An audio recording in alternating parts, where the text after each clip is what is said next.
مزید ویڈیوز کے لیے ہمارے چینل ہاؤس آف اسلام کو سبسکرئیب کرنا نہ بھولیے۔ شکریہ۔ سورۃ النازعات مکی ہے، 40 آیات اور 2 رکوع ہے۔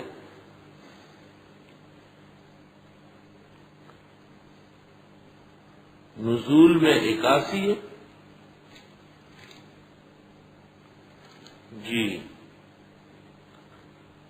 اور ترتیب میں 79 ہے۔ اس سورت کے اندر بھی قیامت کا بیان ہے، اور سورت کے اندر توحید کے منکر کی سزا ہے، اور داعی توحید موسیٰ علیہ السلام کا تذکرہ ہے، اور پھر منعوم اور منقوم دونوں کی جزا و سزا ہے۔ بسم اللہ الرحمن الرحیم۔ والنازعات غرقا، قسم ہے ان فرشتوں کی جو روح گھسیٹتے ہیں غوطہ لگا کر۔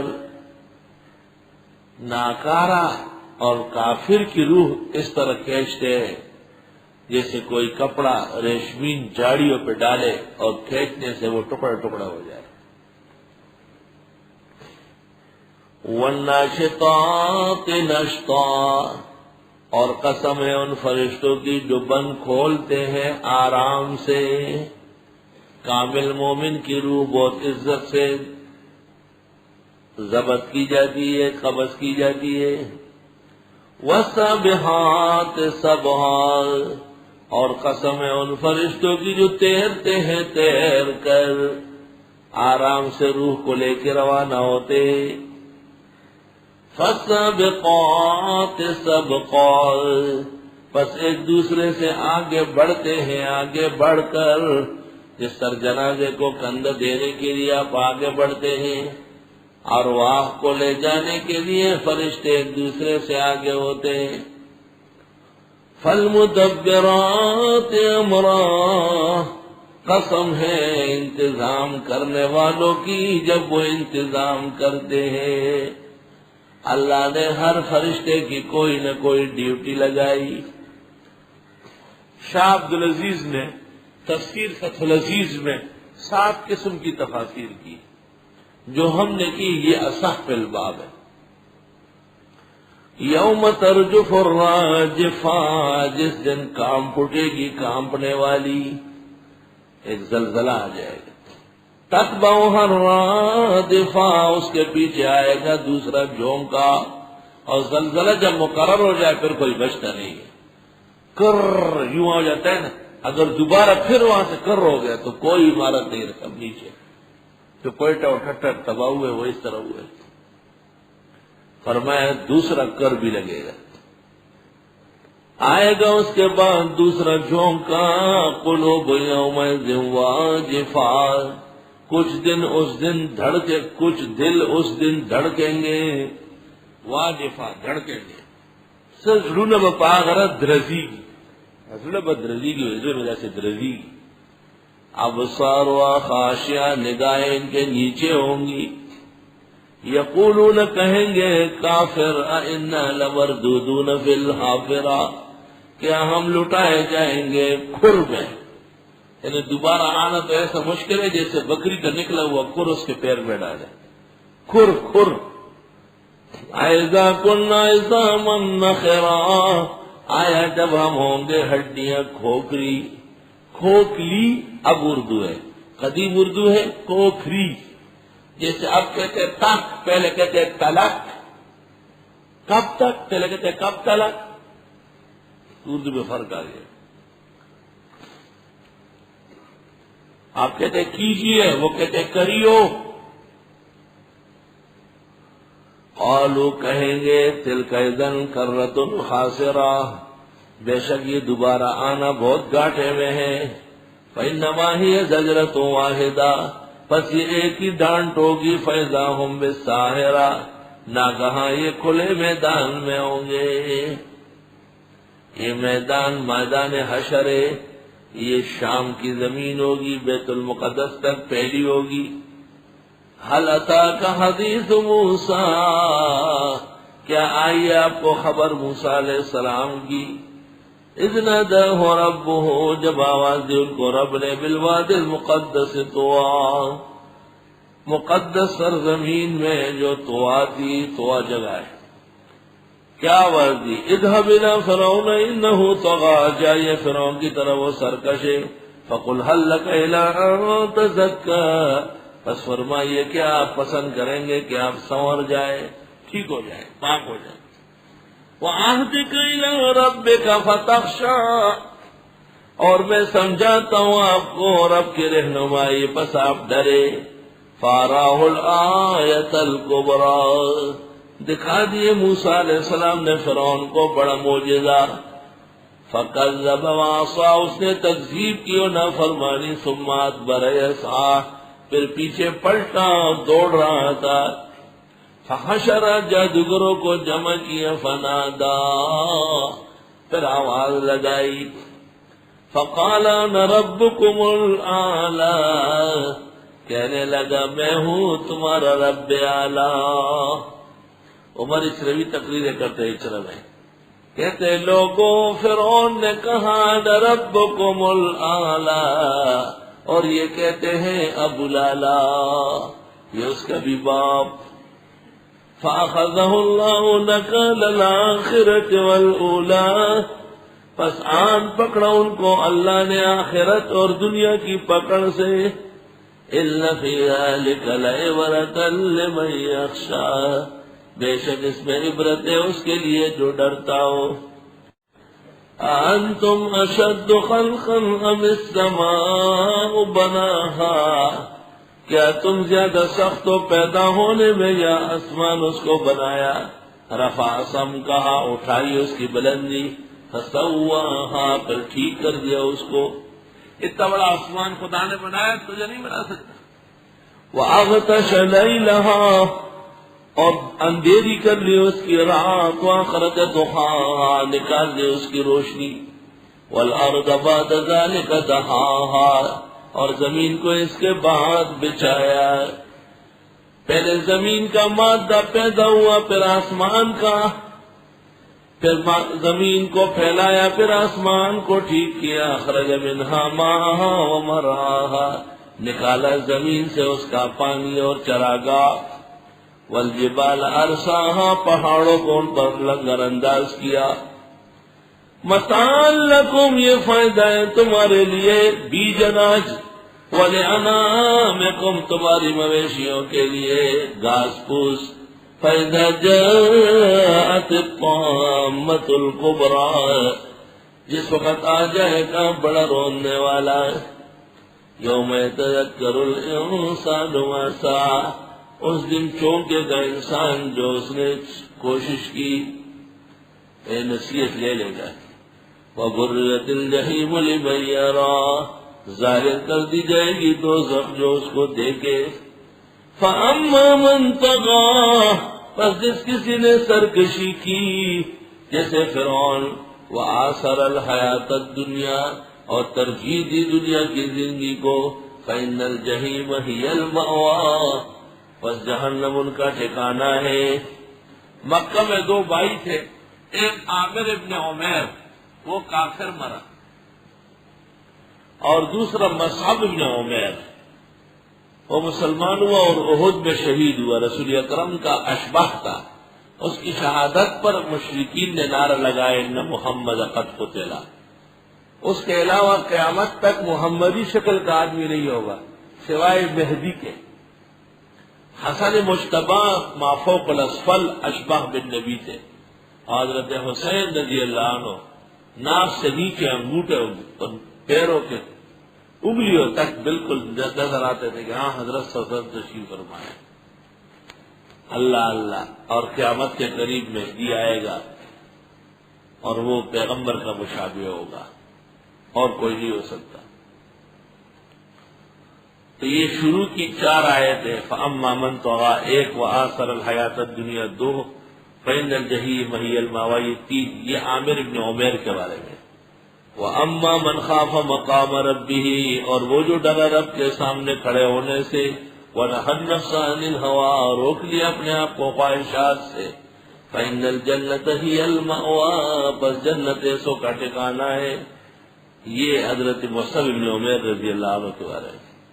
یسألونک عن الساعة أیان مرساها، پوچھتے ہیں آپ سے قیامت کے بارے میں کب ہوگی. فیما انت من ذکراها، آپ کا کیا کام ہے اس کو یاد کرنے سے. الی ربک منتہاها، تیرے رب کے یہاں اس کا ٹھکانہ ہے.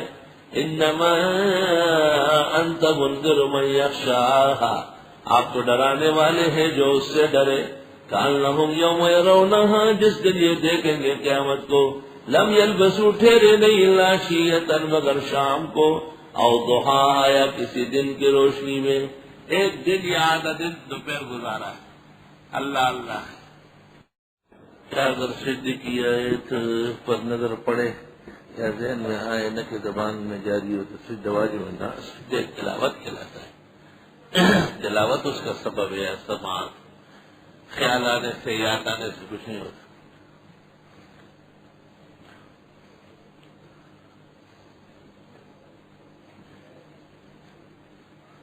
پوچھ رہی کہ تکرار نوزائد اور حشو چیز چلی، جبکہ سورہ رحمان میں کئی مرتبہ کیف ایک آیت مقرر 31 جگہ.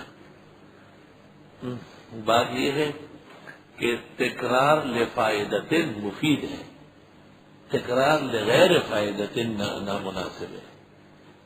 بیان القرآن میں مولانا اشرف علی نے فبأي آلاء ربكما تكذبان ہر مرتبہ نئی شان سے لگائی ہے، چونکہ وہ بالکل واضح ہے، اس لیے میں نے توجہ نہیں دی اس پر. ہر دفعہ ایک نئی تکذیب کی ممانعت ہے اور ناشکری کی ممانعت ہے. تکرار لفائدۃ، تکرار لحکمت، وہ مفید اور بلاغت کا حصہ ہے. کان النبی صلی اللہ علیہ وسلم اذا تکلم بکلمۃ اعادها ثلاثا، بخاری میں حتی تفهم عنہ، آپ بعض باتیں تین دفعہ الا هل بلغت، الا هل بلغت، الا هل بلغت.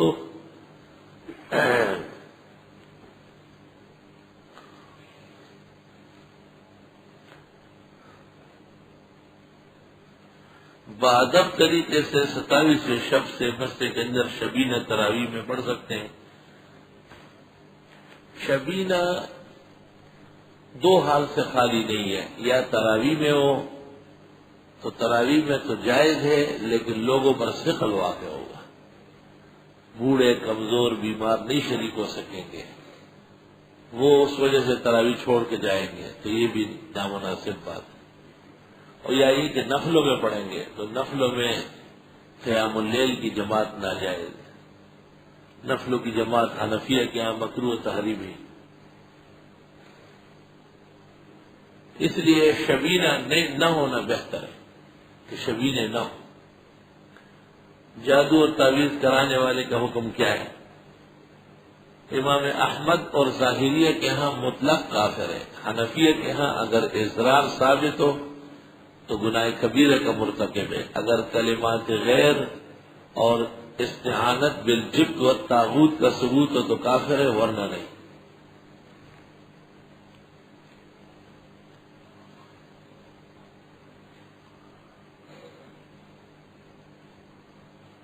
پختوں میں مفسر شاہ منصور بابا جی یا قاضی فضل اللہ، ان دونوں میں سے کون سے؟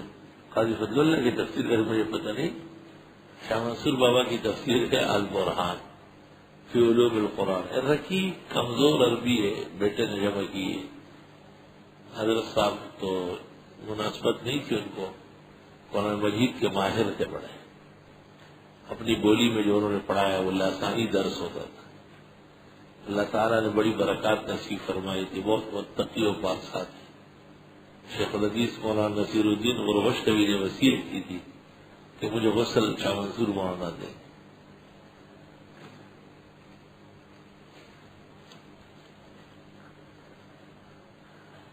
یہ غیر مقلد نے منظر ذیل حدیث شریف کو ضعیف کیا یا یہ صحیح ہے؟ نہیں. اصحابی کالنجوم بیئی میں اقتدیتم، ضعیف ہونا علیحدہ بات ہے، موضوع ہونا علیحدہ بات ہے. ضعیف اور موضوع میں اتنا فرق ہے جیسے بیمار اور مرے ہوئے میں فرق ہے. ضعیف تو انما الاعمال بالنیات کو ابن حزم نے کہا ہے کہ حدیث ضعیف. جس پر بخاری کو فخر ہے، لیکن موضوع نہیں ہے، اور سچ بات یہ ہے کہ یہ حدیث درجہ حسن میں صحیح ہے۔ اس کی تنقید کی ہے عبدالرؤوف مناوی نے فیض القدیر فی شرح الجامع الصغیر میں۔ مسجد کے نیچے مارکیٹ یا استنجا خانے ہو، کیا وہاں جماعت کا ثواب مسجد کے حکم میں نہیں؟ استنجا خانے میں نماز کا ثواب تو نہیں ہوتا، نہ مارکیٹ میں، البتہ ضرورتاً وہاں صفحے ہو سکتی ہے۔ عوام مشہور ہے کہ قیامت کے دن حساب کتاب کے بعد مسلمان جنت میں داخل نہیں ہوں گے۔ یہ شاہ منصور مولانا نے بھی البرہان میں لکھا ہے، واعظ میں بھی فرماتے تھے۔ امام ابو حنیفہ کی طرف یہ منسوب ہے، نہر میں صفدی کا منظومہ ہے کہ مسلمانان جن جنت نہیں جائیں گے، لیکن یہ غلط ہے، جن اور انس برابر مکلف ہے۔ وما خلقت الجن والانس الا لیعبدون۔ جب عبادت میں ایک جیسے مکلف ہے تو جزا و سزا میں کیوں مکلف نہیں؟ کہا گیا ہے کہ امام اعظم کی طرف یہ قول منسوب ہے، غلط منسوب ضرور ہے، کیونکہ بخاری نے بھی کہا ہے ان اعمال بنی آدم وقولهم یوزن۔ اس میں مجھے یہ ڈر لگتا ہے کہ وہ بھی یہ سمجھتا ہے کہ امام اعظم کے نزدیک جنات محسوب نہیں ہے۔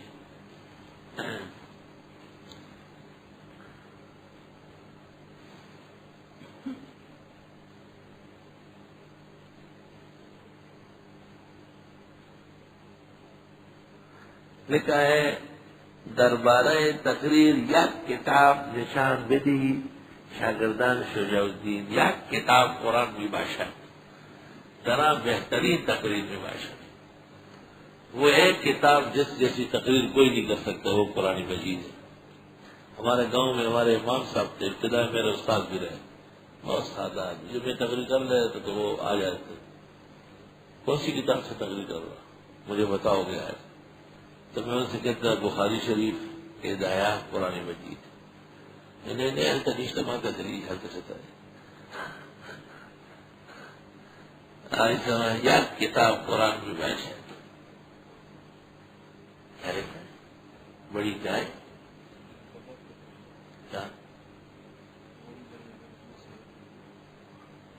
بھائی، گائے اور بھینس سے جب 30 ہو اور اکثر سال کے حصے میں چرنے والی ہو، سال گزرنے کے بعد 1-2 سالہ بچڑا یا بچڑی دینی پڑے گی۔ بھیڑ بکریوں میں 1 سالہ بھی کافی ہے۔ اس وقت کون سا معتمد فتاویٰ ہے؟ فتاوی شام، رد المختار ابن عابدین، اس جیسے فتاویٰ نہیں۔ انڈیا عالمگیری، اور اردو میں حکیم الامت کی امداد الفتاویٰ، مفتی کفایت اللہ کی کفایت المفتی، مفتی الرحمان کا فتاوی دارالعلوم دیوبند قدیم 2 جلدوں والا، 11-13 جلدوں والا نہیں، وہ کمزور ہے۔ مولانا اشرف علی صاحب کے تصانیف واعظ کے لیے کون سا اچھا تصنیف ہے؟ مولانا اشرف علی صاحب کے مستقل مواعظ ہے، مواعظ تھانوی، ملفوظات اور افاظات یومیہ 10-10 جلدوں میں۔ حضرت کے مواعظ مستقل جمع ہے، بہت مفید ہے، اچھی بات ہے۔ ان میں کسی کی کتاب سے تقریر کرنا بڑا مشکل ہے۔ طالب علم کے زمانے میں طالب علم تقریر یاد کرتے تھے، اکرم المواعظ، احسن المواعظ، اشرف المواعظ۔ ایک طالب علم تقریر یاد کیے، حقوق والدین بیٹھا ہوا ہے، ایک اور کا نام لیا، وہ تقریر شور مچا، وہی میری تقریر کر دی، یہ تو میری تقریر تھی، میں کیا کروں گا، یہ تو میری تقریر ہے۔ دونوں نے ایک تقریر یاد کی ہے، ابھی وہ شروع ہوا ہنگامہ کھڑا کیا، یہ تو میری تقریر کر رہا ہے، میرے نمبر پہ میں کون سی تقریر کروں گا؟ وہ بابا قرآن و سنت سے تقریر سیکھو۔ بعض لوگ جنات کے ذریعے بڑے بڑے آپریشن کرتے ہیں، روٹی کو سے رکھ کر روٹی کو چھری وغیرہ سے کاٹتے ہیں تو آپریشن ہو جاتا ہے، اور ان کے کہنے کے مطابق پتری وغیرہ ختم ہو جاتی ہے، اس کے جن ہوتے ہیں، اس کے سامنے سانس چل رہے ہوتے ہیں، تلاوت بھی ہو رہی ہوتی، اس کی شریعت کی حیثیت کیا ہے؟ دیکھو بات یہ ہے کہ جنات ایک مخلوق ہے، کچھ کام اللہ نے ان کے لیے آسان کیے۔ اللہ خود فرماتے ہیں کہ حضرت سلیمان کے لیے سمندر میں غوطے لگاتے تھے اور وہ موتی اور لال و جواہرات نکالتے تھے، یہ ان کے لیے آسان تھا۔ اللہ خود فرماتے ہیں کہ حضرت سلیمان کے ایک شاگرد نے آنکھ کے جھپکنے میں بلقیس کا تخت حاضر کر لیا۔ تو اگر خدا تعالیٰ نے کسی کو یہ طاقت دی ہے اور وہ جائز کاموں کے لیے استعمال کر رہے ہیں تو یہ درست ہے۔ مزید ویڈیوز کے لیے ہمارے چینل ہاؤس آف اسلام کو سبسکرائب کرنا نہ بھولیں۔ شکریہ۔